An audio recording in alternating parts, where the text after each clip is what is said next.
Apa kabar sahabat, aku dan suara. Bareng lagi bersama saya di channel podcast Aku dan Suara. Jangan dibikin susah. Gimana nih kabar kalian semua? Pasti tetap sehat dan tetap semangat dong ya. Meski dalam kondisi saat ini kita semua banyak aktivitas dan berkreativitas di rumah. Yang pasti jangan menyerah dan tetap berdoa dan berkarya. Di kesempatan ini saya, siapa ya? Panggil aja deh Brick Wall yang akan menemani kalian semua dengan menyediakan topik-topik seputar audio atau suara. Karena bidang saya di audio, jadi saya akan coba bicara pada topik audio atau yang berhubungan juga dengan suara itu. Baiklah, gak usah panjang lebar lagi. Yuk, kita langsung ke pokok topik pertama yang juga podcast yang pertama juga dengan judul Suara. Suara. Kenapa suara yang dijadiin topik saya di podcast perdana ini? Simple karena suara atau bunyi itu dari semua sumber yang erat dan dekat dengan kehidupan kita. Mulai dari suara yang bikin kita nyaman sampai suara yang bikin kita kesel. Kalau dulu itu zaman kita masih sering beraktivitas di luar, kita pasti kesel kalau jam-jam pulang kantor atau mau berangkat macet, bising dengan suara klakson. Nah, itu salah satunya. Sisi lain kenapa saya bikin topik suara, karena beberapa waktu saat ini saya banyak luang waktu, jadi berpikir dan merasa untuk mencoba membuat podcast dengan topik suara. Sebenarnya ya suara sesuatu yang hampir nggak pernah dipahami, cuman dari sekian waktu nggak ada salahnya juga kali ya kalau kalian bisa memahami dari suara. Jadi dalam kondisi-kondisi tertentu mungkin dengan topik dari judul ini bisa membantu kalian semua. Nah, coba kalian semua ingat. Kalau kalian sedang berjalan di sebuah terowongan, lalu di saat yang sama lewat kendaraan yang mengeluarkan suara kenceng banget dari knalpotnya, yang kalian akan dengar bukan hanya kerasnya suara aja, tapi juga suara gema dari posisi kalian mendengar. Lalu kondisi lain misalkan kalian sedang di lorong sebuah bandara. Saat mendengar suara, ada gema atau pantulan suara-suara dari lingkungan sekitar kalian. Mungkin juga dalam sebuah restoran atau kafe saat kalian sedang duduk dengan teman atau kalian merasa mendengar suara background musik terlalu kenceng banget. Sampai akhirnya merasa di kuping kita tuh kayak suara nusuk gitu. Nah, jadi agak rempet sedikit ya curcol sama pengalaman di kerjaanku yang dulu. Gak apa-apa lah. Ayo kita lanjut sekarang membahas topik suara dengan cara praktis yang saya mampu dan juga bagian-bagian apa saja sih yang mempengaruhi dari sebuah suara atau bunyi ini. Semoga dengan topik ini kalian nanti akan jadi mengerti apa dan kenapa dari sebuah suara. Suara atau bunyi itu termasuk bagian dari salah satu jenis gelombang yang bisa didengar oleh indera pendengaran. Bunyi atau suara yaitu pemampatan mekanis atau gelombang longitudinal yang merambat. Kalau penjelasan tekniknya, suara adalah perjalanan gelombang yang bergeser ke atas dan ke bawah dengan kecepatan tekanan gelombang yang dikirimkan melalui udara, benda padat, cair, ataupun gas. Gelombang suara yang merambat terdiri dari beberapa frekuensi dan tingkat kekerasan suara yang cukup untuk sampai ke orang yang akan mendengar supaya dapat diterima. Dan apakah cukup didengar aja? Tidak, tapi juga ada sensasi imajinasi yang tersimulasi di organ gendang telinga. Jadi maksudnya adalah pada saat kita mendengar sebuah suara, kita juga akhirnya akan berpikir, oh ini suara apa? Misalkan suara teman kita si A, suara teman kita si B, atau mungkin kita juga akan mendengar, oh ini suara gelas yang dipukul pakai sendok dan lain sebagainya. Nah, seperti itu. Pengertian bunyi atau sesuatu yang dihasilkan dari benda yang bergetar. Sumber bunyi yang bergetar itu akan menggetarkan molekul-molekul yang berada di sekitarnya. Jadi, syarat terjadinya bunyi atau suara adalah ada benda yang bergetar dan rambatan bunyi yang ditransmisikan, maka kita akan mendengar suara atau bunyi itu. Nah, kalau persepsi suara pada manusia, kemampuan mendengar biasanya terbatas pada frekuensi sekitar 20 Hz sampai 20.000 Hz atau 20 kHz yang kita dapat informasinya dulu waktu zaman sekolah. Tapi meski batas kemampuan ini tidak pasti dan berbeda-beda, karena batas kemampuan mendengar suara frekuensi atas atau kalau bahasa teknisnya itu high pitch hearing loss yang umumnya berkurang disebabkan oleh bertambahnya usia pada seseorang akan mengurangi kemampuan mendengar pada frekuensi sekitar 2000 Hz sampai 8000 Hz, bisa beda-beda sesuai dengan kondisi fisik orang itu. Di spesies lain memiliki rentang pendengaran yang berbeda lagi. Contoh misalkan kucing bisa merasakan getaran lebih tinggi dari 20 kHz. Getaran gelombang tinggi ini digunakan sebagai sinyal untuk mendeteksi bahaya, navigasi pada saat mereka sedang berjalan mau ke suatu tempat, dan juga untuk komunikasi. Banyak lagi spesies lain seperti katak, burung, mamalia laut, mamalia darat juga telah mengembangkan organ khusus mereka untuk dapat memproduksi sebuah suara. Di atmosfer bumi, air dan yang secara virtual setiap fenomena fisik seperti kebakaran, hujan, angin, berselancar di laut atau gempa bumi juga menghasilkan suara yang unik. Lalu lebih jauh dari itu dan kembali kepada manusia yang sudah mengembangkan budaya dan teknologi dari sebuah suara menjadi musik, telepon, dan radio yang bisa digunakan untuk merekam suara, mengirim, dan juga menyiarkan suara. Lalu dari ini semua, ada nggak ya hubungannya dengan psikoakustik? Ya ada pasti tentunya. Lalu aku coba jelasin sedikit di kesempatan ini tentang psikoakustik itu apa. Psikoakustik itu adalah cabang pengetahuan dari psikofisika, jadi akan melibatkan studi ilmiah tentang persepsi suara dan audiologi, bagaimana manusia memahami berbagai suara. Lebih khusus lagi, ini adalah cabang ilmu yang mempelajari respon psikologi yang kaitannya dengan suara, termasuk suara bising, noise, orang bicara, speech, dan juga musik. Psikoakustik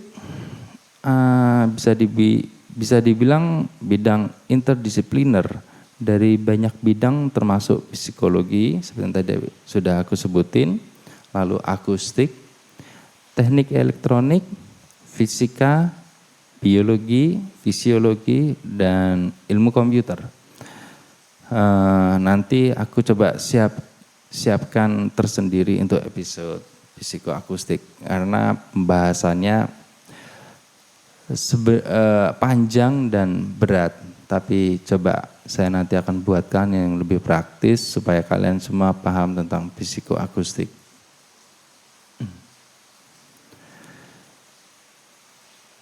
Suara dari sisi fisika.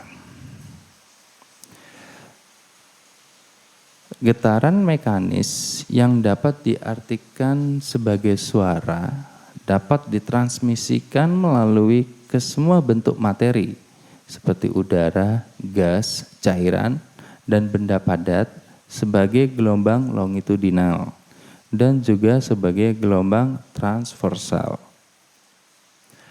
Nah, materi yang mendukung suara atau mentransmisikan suara disebut medium. Jadi benda cair, benda-benda yang menghantarkan suara itu disebut medium. Gelombang suara yang dihasilkan oleh sumber suara menciptakan getaran di media sekitarnya. Ketika sumber suara itu bergetar, getaran merambat menjauh dari sumber suara dengan kecepatan suara sehingga membentuk gelombang suara. Nah, itu adalah terjadinya sebuah suara dari sumbernya sampai akhirnya ditransmisikan melalui udara dan lain sebagainya sampai akhirnya kita semua bisa mendengar. Pada jarak yang tetap dari sumber suara dengan tekanan suara dan kecepatan suara akan tetap sama kalau dihitung dalam perhitungan waktunya untuk kita dengar. Tapi kalau terjadi perubahan terhadap media, hasilnya akan beda-beda, akan bervariasi dalam penghitungan waktu untuk kita dengar. Maksudnya seperti ini, contoh 2 orang sedang ngobrol di dalam sebuah ruangan dalam jarak sekitar anggaplah 3 meter gitu ya. Lalu 2 orang ini di kondisi berbeda bicara di pinggir sebuah pantai dengan jarak yang sama, hampir 3 meteran. Nah, tanpa sadar itu mereka bicara lebih keras, mengeluarkan suara selain karena di tempat yang terbuka. Dan mereka kalau diperhatikan antara mengeluarkan suara dari gerakan mulut dengan yang didengar itu pasti jaraknya akan lebih lama. Kenapa? Karena kalau di pantai itu akan banyak angin. Jadi angin inilah yang akan membawa suara. Kalau arah angin yang sama dengan arah kita bicara, artinya arah angin dengan suara searah itu bisa membuat semakin cepat secara waktu. Tapi kalau yang terjadi arah angin dengan suara berlawanan, akhirnya itu akan memperlambat suara untuk kita dengar.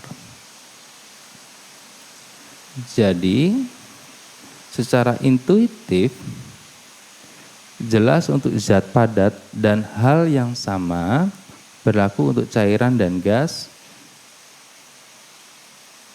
yang akan terjadi di soal pengiriman suara dalam hal waktu apabila kita hitung. Selama perambatan gelombang pada media perambatan, gelombang itu gelombang suara itu bisa dipantulin, bisa dibiaskan atau bisa dilemahkan oleh medium. Jadi seperti tadi aku bilang,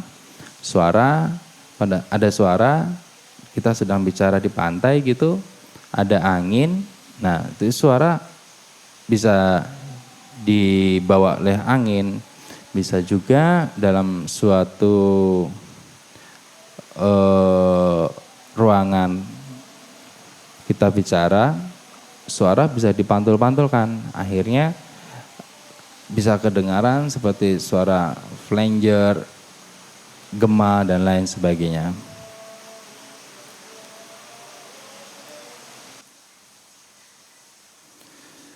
Lalu dipengaruhinya rambatan gelombang pada media itu ada 3 hal. Jadi ada 3 hal bagian yang mempengaruhi rambatan gelombang suara. Pertama, hubungan yang kompleks antara kepadatan suhu dan tekanan media.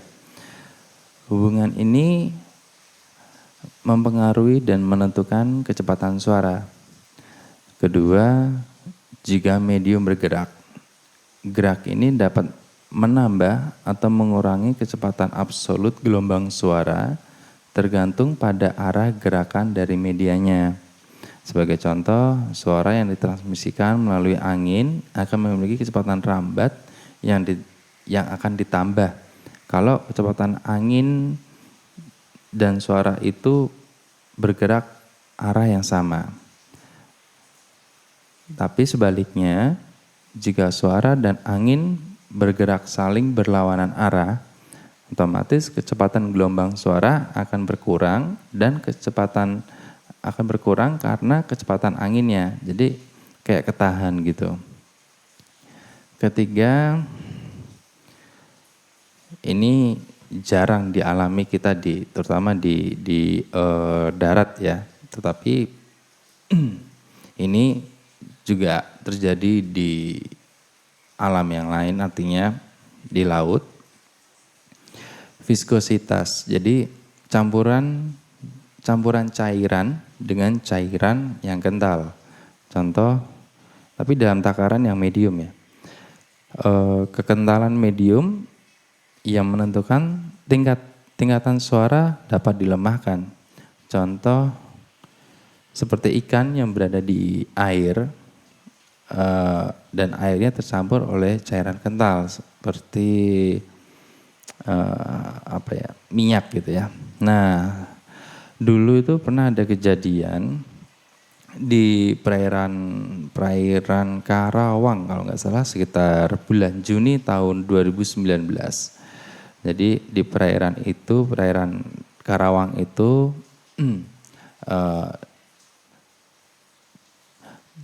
terkotor oleh minyak yang tumpah gitu ya.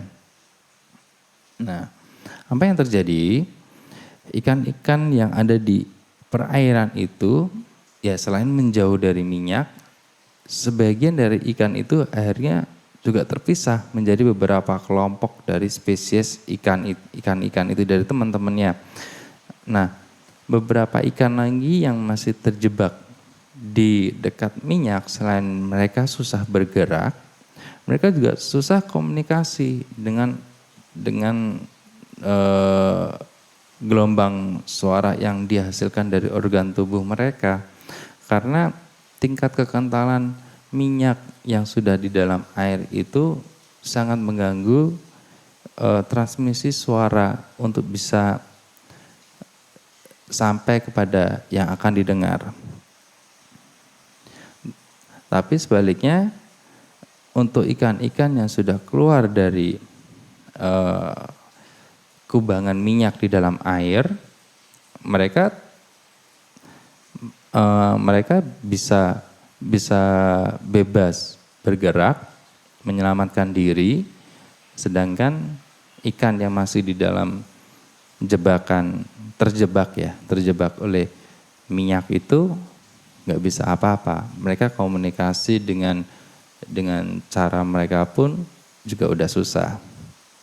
Nah, jadi pelemahan suara karena viskositas atau kekentalan dapat mempengaruhi tingkat kekerasan suara dan kecepatan suara. Ketika suara bergerak melalui media yang tidak memiliki sifat fisik yang konstan, gelombang suara akan dapat dibiaskan, baik tersebar atau fokus. Jadi bisa dibiaskan secara menyebar abstrak atau fokus. Getaran mekanis yang dapat diartikan sebagai suara dapat ditransmisikan melalui semua bentuk materi. Gas, cairan, padat, benda padat, Lalu materi yang mendukung suara disebut medium. Suara tidak dapat berjalan atau tidak dapat ditransmisikan melalui atau pada ruangan yang hampa udara. Nah, jadi ini tadi semua adalah sedikit pengenalan tentang dasar suara. Lalu lebih dalam lagi kita akan coba bahas mengenai sifat dan karakteristik gelombang bunyi. Seperti tadi di awal sudah saya jelaskan bahwa gelombang suara yang ditransmisikan melalui media, entah itu udara ataupun benda padat atau cairan, di setiap gelombang itu di dalamnya ada beberapa frekuensi. Ada frekuensi, kalau lebih spesifik ya, itu ada frekuensi low, low mid, mid, high mid, dan high. Jadi itu frekuensi apa saja gitu. Low itu frekuensi rendahnya, mid frekuensi medium atau tengah, lalu ada frekuensi high, itu ada frekuensi yang atas. Nah, setiap frekuensi itu mempunyai bentuk gelombang yang berbeda-beda dan kecepatannya yang tidak sama. Contoh kalau misalkan frekuensi low, namanya gelombang itu seperti yang tadi saya bilang, bawah dari kalau kita digambar itu dari bawah ke atas, ke bawah lagi, ke atas, dan seterusnya. Nah, jarak dari lengkungan bawah ke atas di setiap frekuensi itu berbeda-beda. Semakin tinggi frekuensinya atau semakin ke high, itu jarak lengkungnya antara dari bawah ke atas, atas ke bawah itu semakin rapat. Otomatis frekuensi yang semakin ke atas, bentuk lengkung di atasnya itu semakin meruncing. Kalau di low atau semakin ke bawah dari high itu masih agak melengkung, nggak terlalu runcing. Nah, artinya apa? Artinya adalah untuk frekuensi dari rendah itu akan lebih lama waktunya dibandingkan dengan frekuensi atas yang semakin cepat. Itu. Lalu terjadinya kecepatan suara juga tergantung pada media yang dilalui oleh gelombang suara sebagai properti mendasar dari materi tersebut, sebagai materinya si gelombang. Secara umum kecepatan suara sebanding dengan akar kuadrat dari rasio modulus elastis atau stiffness ya, dari medium kepadatannya.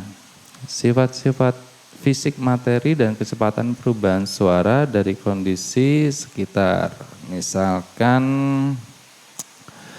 kecepatan suara dalam udara tergantung kondisi suhu. Anggaplah dalam suhu 20 derajat Celcius di atas permukaan laut, kecepatan suara itu adalah sekitar 343 mili per second. Nah, jadi kecepatan suara itu sebenarnya bisa diukur. Ada rumus-rumus yang bisa digunakan dan ada nilai baku yang sudah ditetapkan. Seperti tadi saya sebutin adalah kecepatan suara di atas permukaan laut dalam suhu 20 derajat Celcius itu sekitar 343 mili per second. Lalu di dalam air tawar yang juga suhu 20 derajat Celcius, kecepatan suaranya beda, tidak 343 lagi, tetapi sudah 1482 mili per second. Dan beda lagi pada media yang lain. Contoh di sebuah baja, kecepatan suara sekitar 5.960 meter per second. Nah, nilai baku rumus ini pasti akan beda-beda tergantung dari medianya. Dan kecepatan suara juga sedikit sensitif karena dampak dari efek anharmonik terhadap amplitudo suara, yang berarti ada non-linear, efek dari propagasi seperti produk harmonik, dan suara yang sudah tercampur, artinya dampak dari pantulan, gema, dan lain sebagainya. Kecepatan suara ideal akan bergantung pada suhu dan komposisinya. Jadi kalau kita mau agak lebih kompleks ya, mau ngukur sebuah suara, itu banyak hal yang harus dipertimbangkan. Pertama, suhu di tempat itu seperti apa, berapa. Lalu komposisi itu misalkan dalam sebuah ruangan, bentuk ruangannya gimana, lebar, tinggi, karena itu akan ada dampak terhadap akustiknya, dari suara terhadap akustik itu juga akan seperti apa. Itu juga harus dipertimbangkan. Lalu kecepatan memiliki ketergantungan yang lemah pada frekuensi, dan tekanan di udara itu sedikit menyimpang dari perilaku ideal. Jadi ya seperti yang tadi, sebenarnya segala sesuatunya itu sangat berhubungan dengan yang suara dengan suhu dan komposisi dari suhu. Komposisi suhu itu apa aja sih? Itu ada kelembapan, lalu ada berapa derajatnya, berapa derajat terhadap kelembapan, berapa persen. Nah, di situ-situnya itu yang jadi ketergantungan dari kecepatan suara. Lalu tadi sedikit sudah aku singgung ya, soal akustik dan kebisingan atau noise. Jadi sangat erat hubungan suara dengan akustik atau ruangan. Lalu suara dan noise atau suara bising itu sangat erat hubungannya, karena ya seperti dalam satu badan ya, yang hal berbeda tapi saling berhubungan. Akustik itu adalah studi ilmiah tentang propagasi, penyerapan, dan refleksi gelombang suara. Itu adalah disebut akustik. Sedangkan noise yang dari tadi sudah saya sebut adalah istilah yang sering digunakan untuk merujuk merujuk kepada sesuatu suara yang tidak diinginkan. Jadi misalkan ini kayak sekarang sedang saya bikin podcast ini, kondisi di luar itu sedang hujan dan sepertinya ada suara-suara hujan yang sedikit terekam. Nah, itu disebutnya adalah noise. Jadi kalau di sains dan teknologi, kebisingan adalah komponen yang tidak diinginkan, yang menggamburkan sinyal yang harusnya ditangkap dengan baik. Jadi memang bagaimana melakukan supaya suara noise itu bisa diminimalis, supaya kita tidak terlalu mendengar, akhirnya kita bisa konsen dengan suara-suara yang diinginkan saja. Lalu berikutnya adalah, kalau tadi kan kita sudah ngomong soal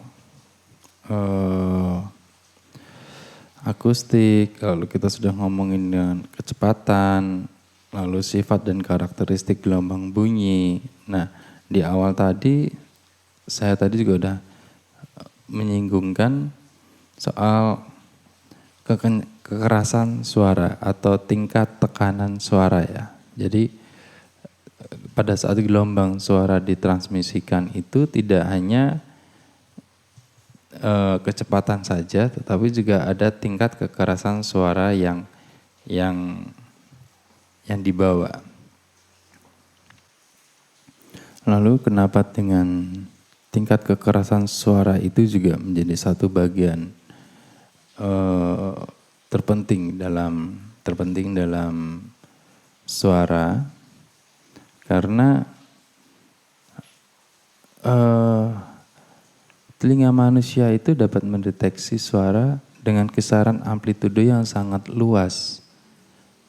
Meskipun ini sama seperti batas kemampuan mendengar tingkat frekuensi suara atas ya, atau tadi kalau aku bilang itu adalah hearing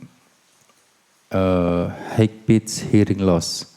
Jadi tingkat kekerasan suara pada manusia itu pun juga sama, bisa didengar dari yang rendah bahkan sampai yang sangat tinggi. Nah, akhirnya keluar beberapa peraturan dan ketentuan mengenai tingkat kekerasan suara demi keamanan, demi safety human gitu ya. Contoh seperti tempat landas pesawat, di mana harus di tempat yang jauh dari manusia atau orang, karena bukan hanya dari sisi faktor aerodinamika udara yang dihasilkan, tetapi juga suara mesin yang dikeluarkan dari pesawat itu pun juga sangat tinggi, dan itu sangat membahayakan bagi manusia.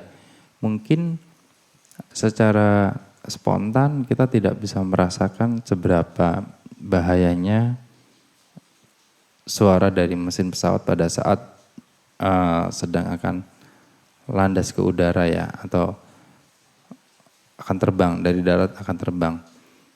Tapi lambat laun jika itu terjadi terus menerus, akhirnya akan memberikan satu dampak negatif pada sisi kesehatan. Mengenai tingkat kekerasan suara, kita akan mengenal kata RMS, root mean square. Lalu ada lagi SPL, sound pressure level, di mana itu semua dibuat adalah untuk menginformasikan kepada kita supaya tepat menggunakan dalam pengaplikasian untuk sisi keamanan. Jadi nggak hanya asal pilih mau yang kuat, mau yang kenceng, tetapi sisi keamanan di kitanya diabaikan. Itu pun juga nggak baik.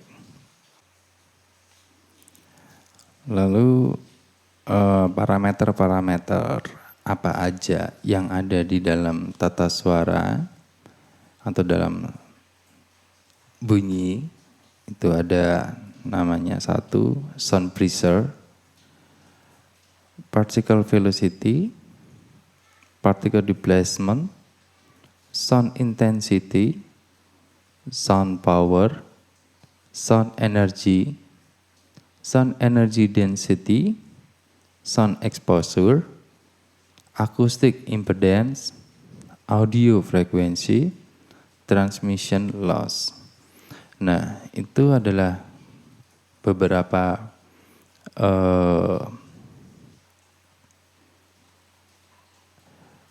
satuan yang ada untuk di suara, di mana itu semua bisa digunakan untuk sisi keamanan, lalu penggunaan yang tepat pada pengaplikasian, dan segala kebutuhan sesuatu yang tidak terlihat, karena suara itu kan tidak terlihat, bisa diukur. Lalu peralatan-peralatan apa saja yang erat hubungannya dengan suara? Peralatan untuk menghasilkan suara itu termasuk pasti ya alat musik, alat bantu pendengaran. Alat bantu pendengaran itu speaker dan power, semacam seperti itu, sistem sonar, dan peralatan reproduksi dan penyiaran suara. Seperti yang saat ini sedang saya pakai, perangkat sederhana, mikrofon, interface, dan laptop ya. Kebanyakan dari ini menggunakan transducer elektroakustik seperti mikrofon dan pengeras suara. Nah, sampai di sini pembahasan pertama mengenai dasar akustik. Nanti saya akan coba lagi melanjutkan pembahasan berikutnya masih di lingkup suara, menjelaskan lebih dalam lagi, tetap dikemas dalam bahasa sederhana supaya semua bisa memahami. Karena tujuannya adalah dibuat channel Aku dan Suara ini untuk membantu teman-teman, membantu kalian semua memahami apa itu suara, bagaimana itu suara, yang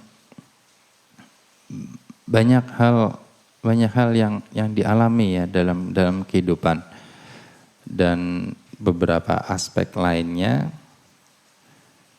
Kenapa sih ada begini, kenapa harus begitu dari sisi sebuah suara, dampaknya apa, apakah sampai tingkat keselamatan manusianya seperti apa, dan segala macamnya. Pada channel ini aku coba sajikan dengan bahasa sederhana, tujuannya supaya kalian bisa memahami semua. Oke, terima kasih sudah menyimak di channel perdana kita, Aku dan Suara. Sampai ketemu pada episode selanjutnya. Tetap semangat, stay home, tetap berdoa, tetap berkreativitas.